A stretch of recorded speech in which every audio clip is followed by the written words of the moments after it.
Bonjour à tous, bienvenue dans cette vidéo. On est pour une fois le dimanche 14 novembre 2021. Alors, une vidéo un peu plus courte, simplement les valeurs que vous avez à l'écran, on va les analyser. C'est des demandes que vous m'avez faites, donc principalement en commentaire de la vidéo précédente. Voilà, donc si vous voulez que j'analyse des valeurs que vous avez à cœur, n'hésitez pas de problème. Vous me l'écrivez et moi je l'analyse dès que je peux. Donc là, on a quelques titres, on a Gossin, CGG, Atari, Spinguard, Advicen, Crossject, Lagardère et Quantum Genomics. Alors, on va faire une petite revue graphique ensemble. On est sur la plateforme TradingView. Là, on est en unité journalière et on a le graphe de Gossin. Donc, tout simplement, qu'est-ce qu'on peut voir sur Gossin? C'est que depuis début novembre, depuis le 5 novembre, voilà, on a eu quand même une petite phase de retournement. Pourquoi? Parce qu'avant, depuis quand même toute l'année 2021, alors on avait fait une très belle hausse, ça c'est sûr, pas de souci. Mais voilà, depuis début 2021, on n'a fait qu'enchaîner les baisses et on était capé après par cette oblique baissière. Donc on voit, cette oblique s'est construite sur le plus haut, s'est construit également au printemps. Le dernier point d'appui a été le 25 août, et voilà, là on suit, puis même le 29 octobre avec cette mèche haute. Donc on était vraiment dans un flux baissier. Alors on pouvait avoir des zones de support, mais clairement on ne savait pas où le prix allait s'arrêter. Là, voilà, les choses ont commencé à bouger du côté de Gossin. Alors parce que je pense qu'il y a eu un peu d'actualité, mais voilà, Gossin c'est quand même un titre assez sulfureux, donc toujours méfiance quand même. Par contre, graphiquement parlant, si on a juste une vue graphique, ce qu'on peut voir, c'est que déjà, bon, on a une zone de résistance. La première, en tout cas, qui est importante à mes yeux, c'est celle-là, c'est les 8 euros. Pourquoi? Parce qu'on a la M200 baissière, on voit que on est passé sous la M200 avec cette zone de breakout, breakout, break, break de support, du coup, breakdown. Mais voilà, et en plus, on a fait un pullback, et même plusieurs d'ailleurs, donc du coup, voilà, c'est vraiment cette zone-là qu'il faudra surveiller. Alors évidemment, on a eu un beau mouvement haussier, néanmoins, on a une bougie qui est vraiment pas belle vendredi. Donc, pour l'instant, j'acte plutôt cette cassure de résistance avec un phénomène de latéralisation. Mais c'est pas pour ça qu'on va reprendre une tendance haussière en ligne droite. En tout cas, pas avec les éléments que j'ai sous les yeux. Alors évidemment, Gossin, on en parlait au printemps, je m'en souviens quand elle était par là. Voilà, donc du coup, on avait cassé cette M200, plus cette zone de support, donc ça avait vraiment été un signal baissier. Et voilà, et là du coup, on a de nouveau un signal de latéralisation, donc du coup, mais pour moi encore à moyen terme, c'est pas vraiment un signal de hausse, simplement parce que si on se met en unité hebdomadaire, donc une unité un peu plus long terme, donc toujours prendre du recul, c'est très très important. Et ben on voit que nos bandes de Bollinger sont toujours orientées à la baisse, donc attention, on a un premier signal, mais clairement maintenant il faut commencer à construire quelque chose, si on veut une hausse un peu plus durable.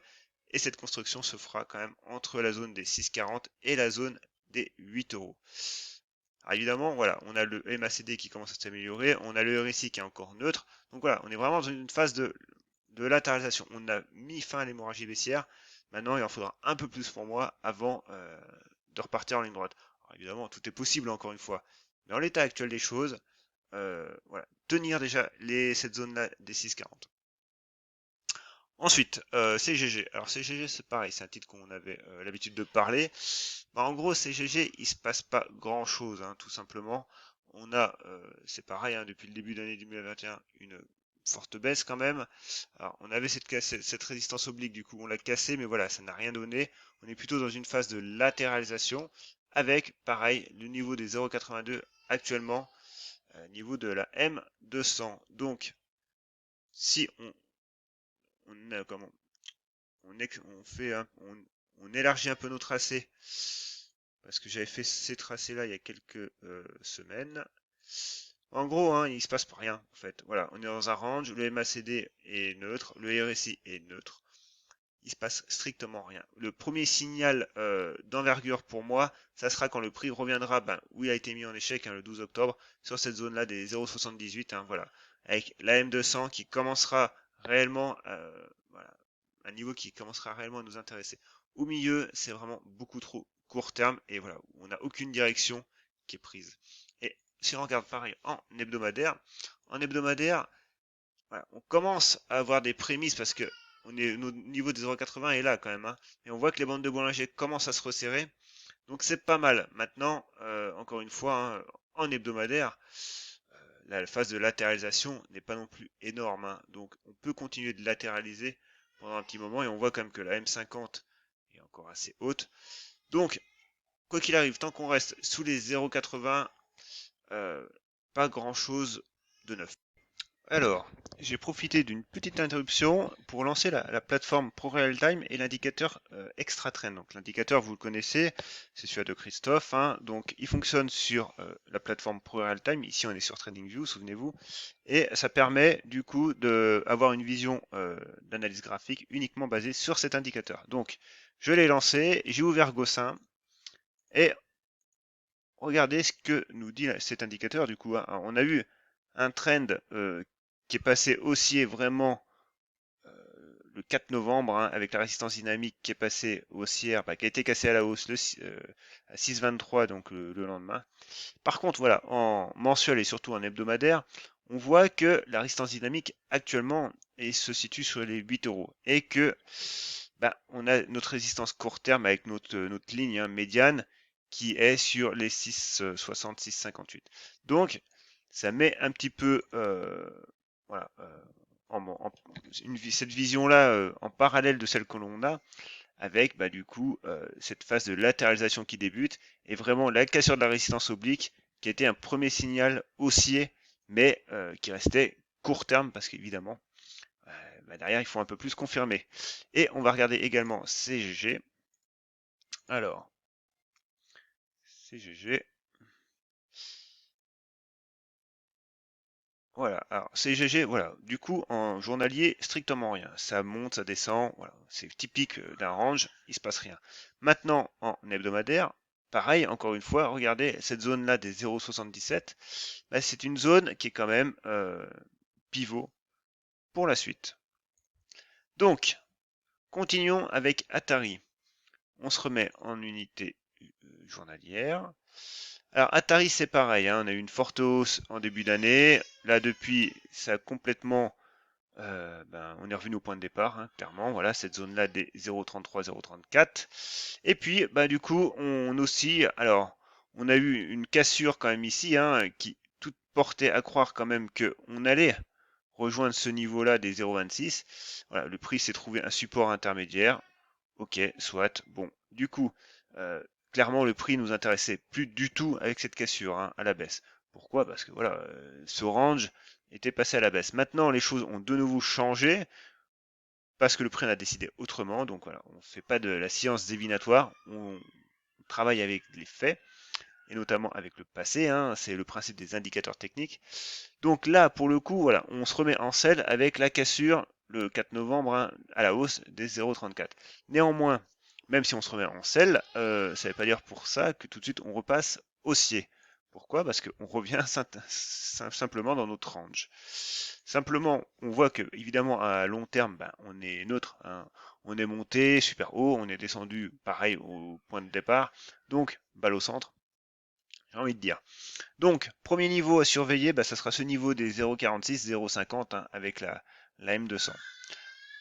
Et si on regarde du coup en hebdomadaire, on voit quand même que ce niveau-là des 0,46 là est quand même un niveau surveillé, hein, parce que déjà on a la M200, bon, qui est plate encore une fois ici aussi, mais c'est surtout que voilà, on a la M50 qui est quand même et la bande de Bollinger supérieure qui arrive et qui est baissière. Donc attention parce qu'on pourrait se prendre quand même une bonne résistance sur la tête. Alors ici on est en hebdomadaire, rien n'interdit de faire une mèche haute sur la semaine, hein. Là c'est la clôture du vendredi soir qui compte.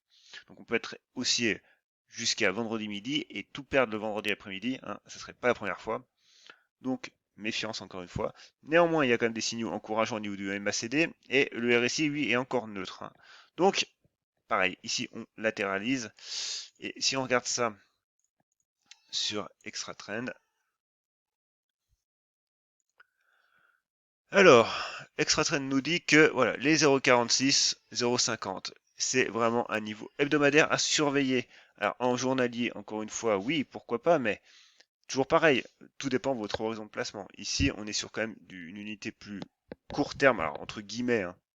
On reste quand même sur du journalier. Mais voilà, au regard du titre, au niveau des fluctuations qu'il y a juste avant, hein, depuis cet été, il n'y a rien, quoi. Il n'y a pas de direction franche. La direction franche interviendra voilà, quand on aura un signal intéressant et probant sur l'unité supérieure, donc l'hebdomadaire. SpinGuard. Alors SpinGuard, j'en parlais pendant quelques temps dans les vidéos. Alors, du mercredi, je ne les fais pas tout le temps parce que je manque de temps, clairement, et surtout celle du vendredi. Et en fait, voilà, on a une résistance oblique. Donc, elle a vraiment bien capé le prix. Alors, attendez, voilà. Alors, je reprends, j'ai eu une petite interruption encore une fois. Donc, SpinGuard, donc on avait cette oblique baissière, hein, d'ailleurs qui était très propre. Voilà, donc du coup, on l'a cassé, mais on est rentré dans une phase de latéralisation. C'est pareil, c'est encore une fois une chose que je dis, c'est que une tendance baissière, on ne passe pas nécessairement à une tendance baissière, d'une tendance baissière à une tendance haussière, hein. Il y a toujours une phase de latéralisation. Là, actuellement, on est en plein dedans. Donc, on voit que le premier niveau ici, hein, ça se joue quand même un petit peu sur cette zone-là, hein, des 1,25, 1,30 avec la M50. On a la bande de Bollinger supérieure qui est sur les 1,25. Mais voilà, on a cette zone-là qui est une zone de flottement quand même. Par contre, on a la bande de Bollinger inférieure qui encadre bien le prix, hein, donc les 1,16. Là, on a un niveau qui est quand même assez clair, hein, donc pourquoi pas. Maintenant, en hebdomadaire, clairement, on ira un peu plus haut, hein, au niveau des 1,50. Et si on regarde ça sur cet indicateur, alors SpinGuard, toc toc, qui est là, et on voit que les 1,50 sont notre niveau hebdomadaire, les 1,30 notre pivot plus court terme en journalier. Donc ça correspond vraiment à l'analyse qu'on a faite sur TradingView. Ensuite, Advicen. Alors, Advicen, c'est pareil. Pour moi, il n'y a pas grand-chose quand même. Alors, si on se remet, on est déjà en hebdomadaire. Voilà, on est monté, on est redescendu encore une fois pareil. Là, du coup, on est revenu sur cette zone de résistance. Bon, voilà. Pareil, c'est un pivot sur les 9,50 quand même qui est compliqué pour l'instant. On a eu un beau mouvement haussier. Bon, le RSI est toujours dans sa zone de neutralité quand même, hein, donc on est sous résistance. Et à plus court terme, cette résistance est vraiment marquée en gros par cette M200, hein, donc les 9,60, 10 euros. C'est pareil, c'est quand même un niveau intéressant, on va dire, mais qu'il faut tenir. Et comme niveau pivot court terme, vous avez celui-là, hein. Donc ce niveau-là des 8,60. Et c'est pareil, si on peut tracer le retracement de Fibonacci, on voit qu'on oscille autour des 50% de retracement. Donc voilà, 10 euros, 9,50, 10 euros pour moi en résistance et 8,60 à tenir. Et si on regarde ça ici, encore une fois, hein, vos analyses doivent être simples. Il ne faut pas vous prendre la tête, hein. Si vous vous prenez la tête, c'est que clairement quelque chose ne va pas, c'est que le graphe n'est pas assez clair, c'est que voilà, il y a anguille sous roche. Donc 10 euros, voilà. Si ici, là pour l'instant, on est quand même un petit peu en zone de neutralité. Pourquoi? Parce qu'on est repassé en dessous de la zone de force. Donc voilà, on est quand même dans notre zone de neutralité. Et on attendra à minima les 9,50 du coup pour avoir quelque chose qui reprenne un peu le nord. Et en hebdomadaire, on est toujours dans un flux haussier, mais quand même qui s'affaiblit. C'est normal, on est sous résistance. Du coup, cross-ject. Alors pareil, non, on est en journalier là. Journalier, c'est pareil, il se passe plus grand chose, hein. Alors, si on prend un peu de recul, on voit quand même qu'on est dans un grand triangle symétrique. Donc, à un moment, on va bientôt le finir. On va pas bientôt, mais on va le finir un jour ou l'autre. Néanmoins, actuellement, voilà, c'est vraiment découpé. Le volume est pas non plus ultra présent. Il y a beaucoup de mèches. C'est une valeur qui est pas facile, hein. Donc, on trace une petite résistance oblique, cette zone-là qui est une zone de résistance, donc on voit on a toutes nos moyennes qui sont dedans. Et là pour l'instant on est dessous et ça fonctionne en tant que résistance. Donc c'est pareil, on voit que ce niveau-là est une zone de support, hein, donc très bien. En plus on a la bande de Bollinger inférieure qui est dessus. Donc en gros c'est tenir le plus bas récent, quoi. Si on ne tient pas les plus bas récents, et voilà, la chute qui nous attend, c'est d'aller rejoindre ce support oblique haussier long terme, voilà, avec évidemment des zones d'arrêt au milieu, mais clairement, voilà, ce support oblique là est quand même super important et super visible. Et ça marquerait le troisième point d'appui, hein, et ce qui validerait ce support haussier. Donc évidemment, hein, entre les 3 euros, du coup, en plus qu'il y a un seuil psychologique, et cette zone-là des 2,60, bah, il y a quand même un petit peu de baisse. Du coup, vite fait, du côté d'ici. Alors, eh ben, on voit que pour l'instant, hein, sous 3,50, il se passe pas grand-chose et on voit très bien que cette zone-là, hein, des 3 euros, est quand même ultra importante depuis déjà plusieurs semaines.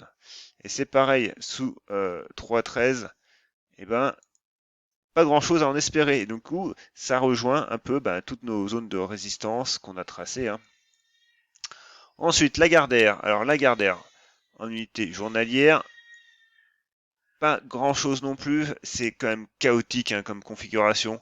Donc, méfiance, encore une fois. Ici, en journalier, non, en hebdomadaire, on va simplement prendre un peu de recul. Et on a ce niveau pivot-là des 24. Et avec cette zone-là de résistance des 25-50. Simplement parce que, en fin de compte, en journaliste, c'est tellement découpé que je vois pas, il n'y a pas grand-chose d'exploitable en fait, hein. Et en gros, on a un support oblique haussier qui fait, bah, du coup, voilà, qui a le mérite d'exister, on va dire. Tout simplement. Alors, la Gardère. La Gardère. Est-ce que je vais le trouver? Oui. Et là, du coup, ici, bah voilà, c'est ce que je disais, c'est complètement découpé, c'est complètement, bah, ça part un peu dans tous les sens. On est dans un flux haussier, ok, bah un flux haussier, une zone de force, mais la configuration est vraiment pas terrible du tout. Donc voilà, il n'y a pas grand chose à faire là. Et Quantum Genomics, ça faisait longtemps. Alors là, on va se remettre en, bah, on reste en hebdomadaire. Donc notre report chartiste, on l'enlève parce que du coup, la résistance, cette zone-là, hein, les 5,50 €, bah, a fonctionné en résistance, hein. On voit que on a tenté dans la semaine, mais ça n'a pas fait. Du coup, on est revenu quand même, on est parvenu du coup sur cette zone-là des 3,50. Le prix s'est arrêté avant à 3,86, mais on voit qu'actuellement on reste sous la M50, on reste sous la M20 qui est encore haussière, mais voilà, c'est compliqué. Les bandes de Bollinger se contractent de nouveau. Voilà, au niveau de la config hebdomadaire, il n'y a strictement rien. Et au niveau de la config journalière, on avait cette petite, et encore, c'est un peu tiré par les cheveux, donc j'aime pas quand c'est tiré par les cheveux, donc je préfère l'enlever. On a surtout ce niveau-là, hein, des 4,50 là, voilà. Donc moi j'ai mis cette zone-là de résistance parce que ça correspondait à ces plus hauts là, à ces mèches là. Voilà, donc on a une première zone de résistance, hein, sur les 4,40, 4,50, hein, on voit que tout arrive sur le même point. Donc à surveiller. Donc pareil ici, support oblique haussier. Et si on regarde ça ici, eh ben, du coup, en journalier, pareil, 4,50, hein, et en hebdomadaire, on en est encore loin. Donc voilà, évidemment, l'indicateur, vous avez le lien en description si vous voulez voir à quoi il ressemble et puis avoir un peu de doc dessus, hein. C'est Christophe de Trend France qui l'a édité, donc n'hésitez pas à aller le voir. Évidemment, tout ce qui est analyse technique, graphique, tout ce que j'ai enseigné, bah, tout ce que je parle, hein, dans mes analyses, hein, je veux dire, vous pouvez le retrouver facilement sur mon site internet. Donc cette fois-ci, il rame moins mon PC que vendredi. Donc voilà, vous avez 4 sections. Donc les livres à lire, c'est des bibliographies. Bah, c'est une bibliographie avec des livres qui sont réellement utiles pour démarrer, hein. L'analyse technique de base, c'est tous les cours que vous avez, voilà, en libre accès. Et puis enfin, mon livre numérique, hein, que j'ai sorti en début d'année qui vous permet, bah, au-delà de l'analyse graphique, de pouvoir l'exploiter, évidemment, parce que tracer des traits, ça ne rapporte pas d'argent, ça ne fait pas de plus-value. Par contre, déterminer des niveaux grâce à des niveaux pivots grâce à des niveaux de résistance, de support, pour avoir des niveaux d'invalidation, pour faire du money management, dimensionner sa position et créer des scénarios favorables ou défavorables, hein. Voilà, on n'est pas devin, donc on fait en l'état actuel des choses. Là, voilà, vous avez tout le processus qui est quand même complet. Donc le livre est préfacé par Christophe, donc n'hésitez pas, c'est réellement un travail ultra quali que j'ai fait. Et puis évidemment, vous avez aussi les articles de blog qui traitent des sujets un peu plus généraux. Voilà, c'est tout pour aujourd'hui, hein. J'espère avoir répondu favorablement à vos demandes. N'hésitez pas à me mettre un petit commentaire, un petit pouce bleu, à vous abonner à la chaîne si ça vous fait plaisir. Et sur ce, je vous dis à bientôt.